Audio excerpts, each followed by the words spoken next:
Y está grabando. Y está grabando. Por otro lado, las cefaleas primarias están consideradas como la primera causa de discapacidad laboral. Por otra parte, cuando se aborda este tipo de enfermedades dentro de la consulta médica general y también en la de neurología, tenemos que entender que el 80% de nuestro éxito al momento de dar el diagnóstico va a partir de una adecuada anamnesis. Más allá de tu examen físico, que tú sepas qué preguntar a tu paciente va a permitir que puedas tener el diagnóstico, ya sea de una cefalea primaria o una cefalea secundaria. Pero respecto a este último acápite, voy a mencionar los conceptos de cefalea primaria y cefalea secundaria. Cuando hablamos de cefalea primaria tenemos que entender que es una entidad patológica dolorosa justificada por algún trastorno endógeno dentro del mismo sistema nervioso central. Vale decir que la fisiopatología que desencadena el dolor va a estar a cargo y va a ser producida a través de cualquiera de los órganos del sistema nervioso central, que ya los hemos repasado. Por otro lado, una cefalea secundaria tiene el concepto de ser una entidad patológica dolorosa justificada por algún trastorno exógeno fuera del sistema nervioso central. Cualquier otra cosa, por ejemplo, y el más común, por ejemplo, el dolor de cabeza que te genera un resfriado común, una influenza, infección por COVID, por SARS-CoV-2, puede generar un dolor de cabeza a partir de otro tipo de vías y bases fisiopatológicas. Entonces tenemos que entenderlo de esa manera. Este dolor de cabeza es secundario a una infección viral. Esta cefalea secundaria debido a un organismo para la idea. Es algo de a lo que más va desarrollándose este capítulo de Harris, cefalea secundaria. Por otro lado, no lo hace tanta énfasis a la cefalea primaria debido a que pues, estos son trastornos un poco más diagnosticados y vistos en un consultorio de neurología. La cefalea tensional, la cefalea tipo migraña con aura o sin aura. Esas, porque su fisiopatología está desencadenada dentro del sistema nervioso, se las considera como cefaleas primarias, las más importantes. Hay otras más relacionadas a trastornos autonómicos, rinorrea, lagrimeo. También los voy a mencionar brevemente durante el transcurso de esta exposición y forman parte también de la cefalea primaria porque la mayoría de la fisiopatología de estas entidades está relacionada a algún par craneal. Sí, puede ser el facial, el trigémino, los occipital, bueno, algunos ramas que van en el bar, los occipitales, etc. Entonces, y también porque este paciente tiene pues rinorrea, tiene salivación, está habiendo algún compromiso vegetativo de alguno de estos pares craneales mixtos. Entonces, es muy importante con los primeros conceptos de dolor de cabeza entender la diferencia entre cefalea primaria y secundaria. También esto es algo adicional de lo que se tiene que comprender acerca de lo que es el SNP4, que es la cefalea de banderas rojas, debido a que porque se ha creado este acrónimo, esta serie de letras, para poder tenerlo como un mnemotécnico. Esto lo usa mucho la sociedad americana. Esto lo utilizaron más o menos para poder entender cuándo se considera a un dolor de cabeza en emergencia, cuando a un paciente con dolor de cabeza que acude a una sala de emergencias se le tiene que tomar muy en cuenta sus síntomas y sobre todo cuando va a necesitar un estudio de imagen. En la mayoría de los casos una resonancia magnética. Entonces, si este dolor de cabeza que el paciente tiene de banderas rojas, pues este trastorno puede amenazar su vida más adelante. Entonces, por eso es muy importante entender. El dolor de cabeza puede estar siendo una señal de que algo no está yendo muy bien. Entonces, cuando revisamos este acrónimo, vemos que en la letra S tenemos la parte sistémica, relacionada a los síntomas sistémicos, pacientes presentan fiebre, sudoración nocturna, Para operar escalofríos, un paciente pérdida de peso. para tu cerebro tiene que estar Relacionado esto despierto a para actividades poder como así hablarle. ¿De depresión, depresión o no? ansiedad, neurosis. Alguna pues depende. La letra N está relacionada a síntomas neurológicos y signos neurológicos. ¿Qué? Focalidad neurológica, lo que se le conocen algunos colegas que pues, valoran a los pacientes y medicamentos neurológicos con la focalidad, Eres mi porque hay un motor de compromiso con tener telefonía. un Eres mi elemento motor de en el siempre. sistema Mi nervioso. gasolina también. Los pacientes están con mucha confusión en la corteza cerebral, diplopía, amaurosis, fugas, problemas a partir de la percepción de los pares craneales con la corteza visual, tinnitus pulsátil, la afectación de lo que es el octavo paracraneal, la corteza auditiva, etc.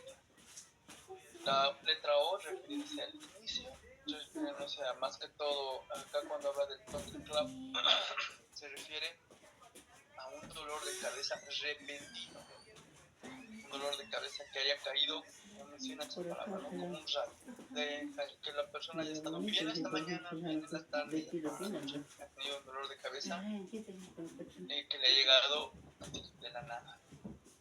Entonces, esta es un importante, sobre todo para ver esa parte del inicio, porque puede estar relacionado a trastornos que pueden llevar a muerte del paciente, como la subarachnoidea, antroposis venosos, que puede generarle una discapacidad neurológica a largo plazo a este tipo de paciente. Y en el caso de una hipertensión intracraneal idiopática, puede, en todo caso, este paciente puede quedarse ciego, ¿no? Porque existe un desprendimiento de retina por el aumento excesivo de la presión intracraneana. Segunda letra O se refiere a que también tenemos que tener en cuenta dolores de cabeza en pacientes que son mayores de 50 años, sobre todo si de reciente aparición, una evolución progresiva, podría estar relacionándose con condiciones ocupativas, arteritis de células gigantes, que es otro tipo de cefalea que puede generar ceguera en el paciente. Y las otras P's, P4 se relacionan a 4 P's diferentes. Te habla de que el dolor de cabeza relacionado al cambio de posición, para decir que el dolor de cabeza empeora cuando se encuentra de cúbito o diferentemente a la posición en la que se presente, cuando se recuesta o cuando se levanta, está en una posición ortostática. Cualquiera de estas características puede mencionarse, y no es algo clásico, un dolor de cabeza y refiera que tanto en decúbito como cuando se pone en una posición ortostática empeora el dolor. Estas pueden estar relacionadas a fugas de líquido cefalorraquídeo, lesiones ocupativas, etc. Mira, mami. Cuando hablamos de la segunda P, una historia clínica previa, ¿cuál es el sitio del paciente que tiene dolores de cabeza frecuentemente, dolores tensionales, bajas emocionales, etcétera, o una migraña, y que recientemente haya cambiado, recientemente tenga mayor dolor, mayor intensidad del dolor o mayores números en cuanto a los episodios. Por ejemplo, antes se dolía una vez al mes, ahora le duele 3 veces al día. Estos cambios son importantes porque puede estar relacionado con una lesión ocupativa que está creciendo, una infección del sistema nervioso que está progresando, etc. La otra 3 es relacionada al embarazo.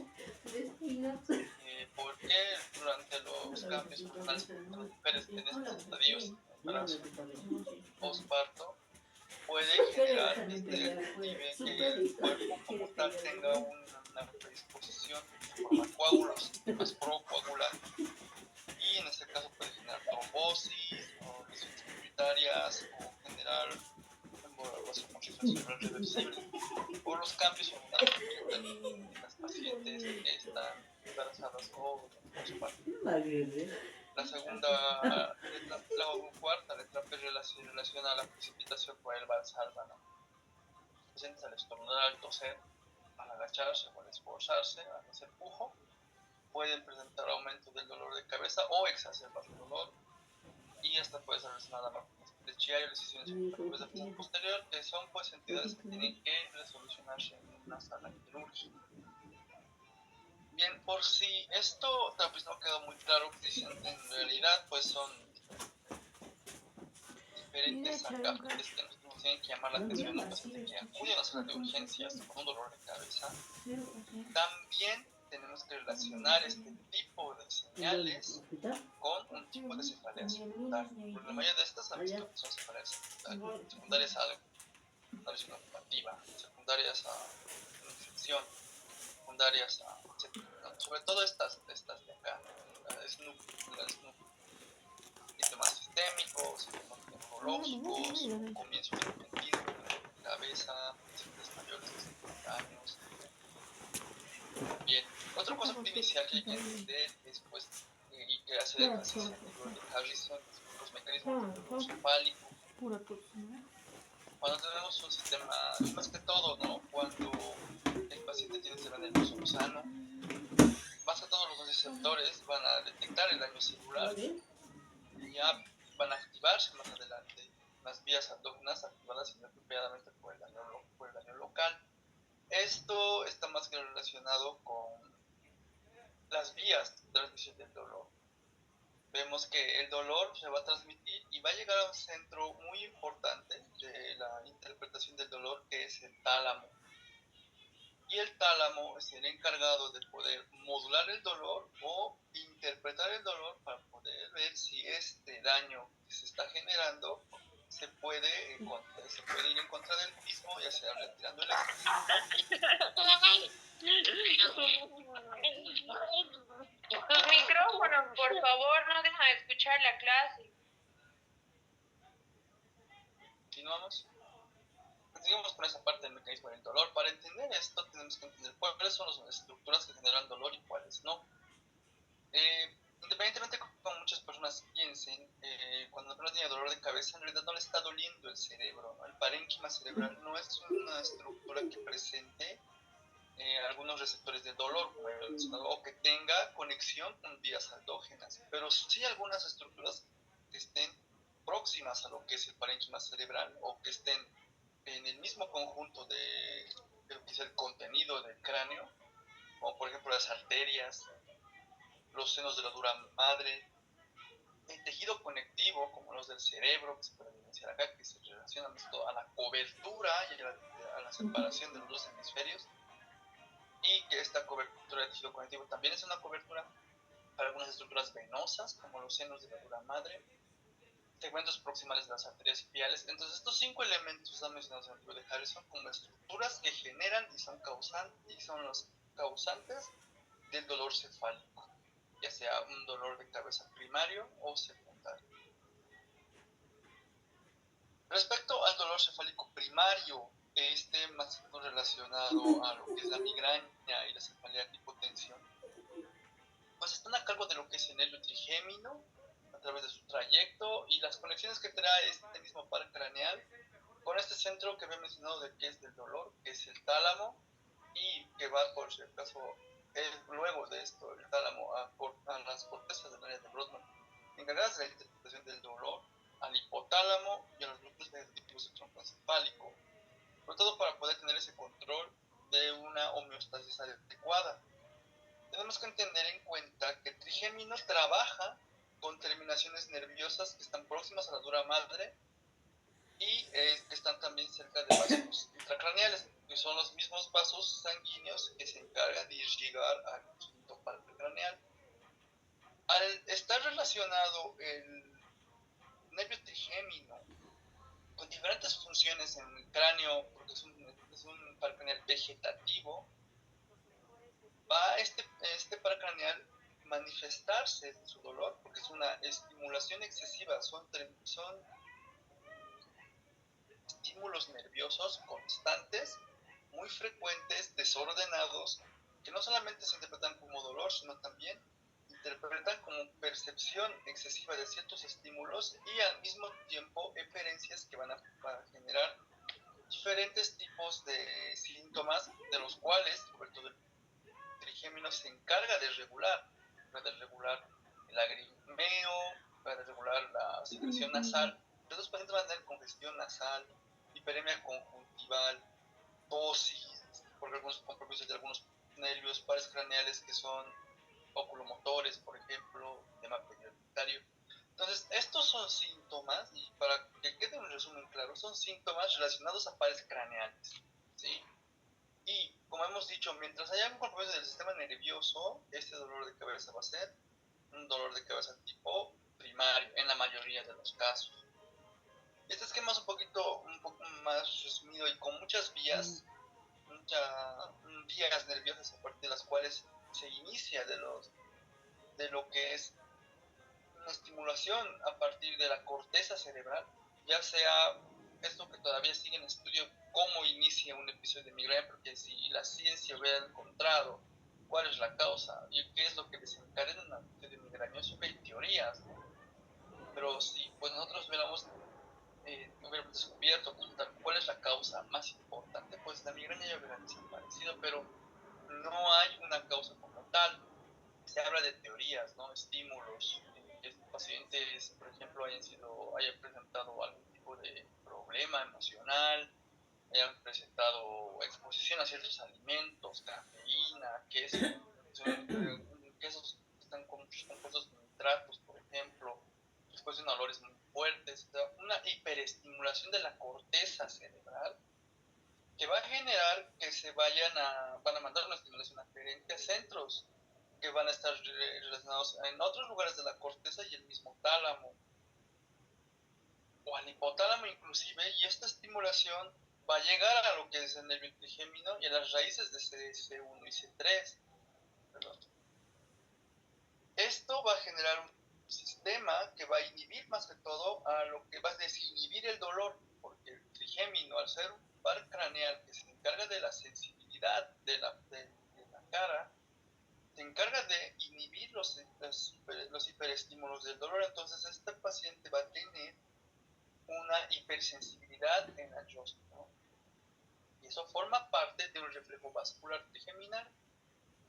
Entonces los centros del dolor que han sido estimulados por lo que está aquí en el centro, ¿no?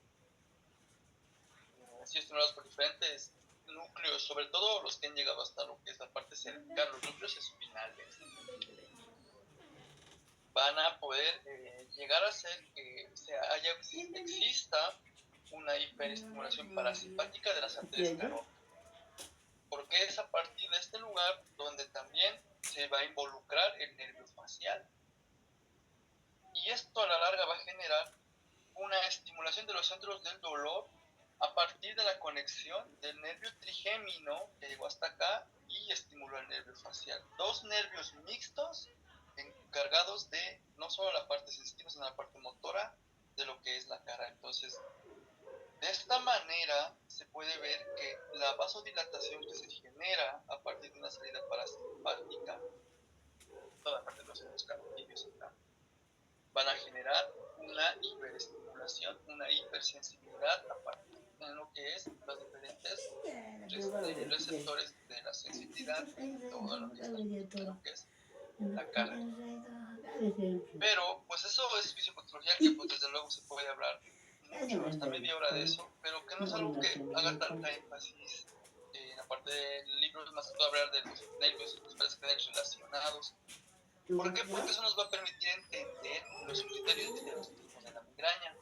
Estos pacientes tienen repetidos ataques, o sea, no con un solo dolor de cabeza se va a diagnosticar la migraña, tienen que ser varios. Estos deben durar de 4 a 72 horas, muchos neurólogos promedian ya esta duración a 24 horas, entonces, por en la mayoría de los casos, ¿verdad? Entonces, el paciente te va a decir que le ha dolido la cabeza durante todo el día, o le ha dolido 2 hasta 3 días, como se puede evidenciar ahí. Lo primero que menciona, ¿no? Esta tabla. Y también hay que tener en cuenta que estos pacientes tienen un examen físico normal. Necesitamos entender también que al menos 2 de las siguientes 4 características van a representar un ataque de migraña. Dolor unilateral, porque nosotros hemos visto que en la fisiopatología de la migraña había el compromiso de lo que era el sistema carotidio, pero yo no habla de ambos lados, ¿no? La parte de la corteza se estimula solamente en un lado, las terminaciones viajan al tálamo y todo, como pueden ver acá, era unilateral, ¿sí? Por tanto, el dolor más del 90% de los casos siempre va a ser unilateral. El dolor de cabeza es pulsátil. Al paciente le duele como si fueran latidos. Es el segundo que se menciona. Un dolor de cabeza que se agrava con el movimiento. Y es un dolor de cabeza con una intensidad moderada, severa. Es fácil interpretar cuando el paciente llega con un dolor de cabeza de estas características porque tú le preguntas qué estaba haciendo en el momento del dolor de cabeza. Te va a decir, pues estaba trabajando, estaba en mi computadora o estaba pasando mis clases, estaba en el colegio o estaba en la universidad. Entonces, él te va a decir que le empezó a doler la cabeza poco a poco, que ha notado que el dolor era en un solo lado de la cabeza, que eran tipo latidos, thrombin pain, y que él dejó de hacer lo que estaba haciendo, porque el dolor era muy insoportable, era intolerable.